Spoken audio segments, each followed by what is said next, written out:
Depuis le début des années 90, on entend parler d'un nouveau type d'économie qui est l'économie circulaire. Et ce nouveau type d'économie a pour but de lutter contre la raréfaction des matières premières ou de lutter contre la dégradation de l'environnement. Et dans ce contexte, il y a une des composantes qui anime la filière automobile depuis 20 ans.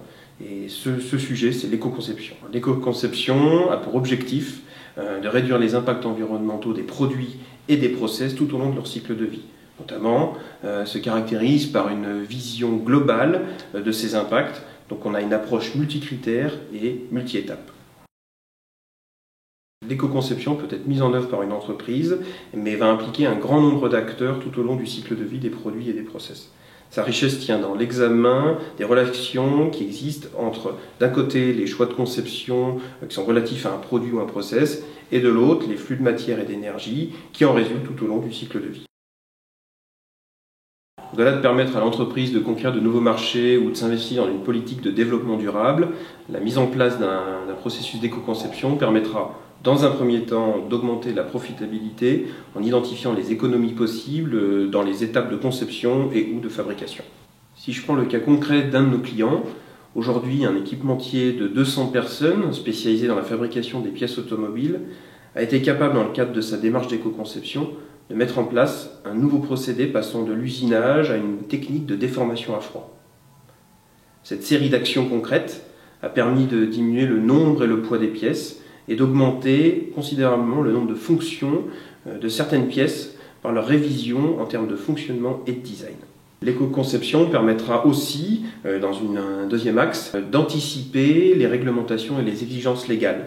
Par exemple, en révisant le fonctionnement du design et de ces pièces, l'équipementier dont je vous parlais précédemment a pu utiliser des matières moins polluantes, insufflées par les effets conjugués des directives européennes et du Grenelle de l'environnement.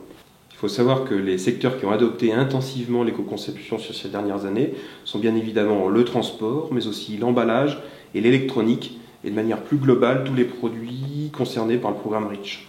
Enfin, l'éco-conception permettra dans un troisième temps de mieux répondre aux donneurs d'ordre et à ses clients qui sont de plus en plus sensibilisés aux questions sur l'impact environnemental. Par exemple, certains grands comptes de la filière automobile, comme les constructeurs ou les équipementiers de rang 1, incitent leurs fournisseurs à réaliser de plus en plus d'analyses de cycle de vie sur les produits et les process qu'ils souhaitent voir intégrés dans le véhicule de demain. Pour moi, tout simplement, l'éco-conception est un véritable moteur de recherche et d'innovation. Pour tous les acteurs de la filière, les constructeurs, les équipementiers, les recycleurs, l'approche qui consiste à intégrer la réduction de l'impact environnemental grâce à l'éco-conception de leurs produits ou de leurs procédés est clairement la source de pistes d'avancées technologiques. J'en veux pour exemple l'initiative ADEME, très récente, qui doit permettre de cofinancer des projets d'innovation portés par des PME. Elle doit contribuer notamment à accélérer le développement et le déploiement de méthodologies, de technologies, de services, de solutions innovantes dans le domaine de l'éco-conception, l'économie de fonctionnalité ou encore la réduction des déchets. Par ailleurs, si toutes ces initiatives mènent à l'émergence de technologies de rupture ou de nouveaux savoir-faire, que ce soit au niveau produit ou au niveau process, les efforts portés par l'entreprise doivent absolument être audités en termes de crédit impôt recherche ou de crédit impôt innovation. Bien évidemment.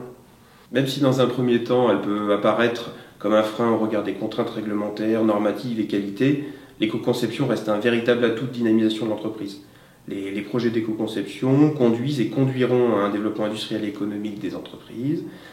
Ces projets contribuent et contribueront encore à la réduction de l'empreinte environnementale. Un point important, ils sont et seront toujours créateurs d'emplois. Et en plus, rien n'empêche les entreprises de croiser et de mutualiser les compétences internes et externes, comme par exemple l'intégration d'outils numériques contribuant à l'industrialisation de solutions éco-développées. Je reste convaincu que la filière automobile doit continuer ce cycle vertueux de l'éco-conception. On peut tout à fait innover et produire de manière efficace tout en limitant son impact environnemental.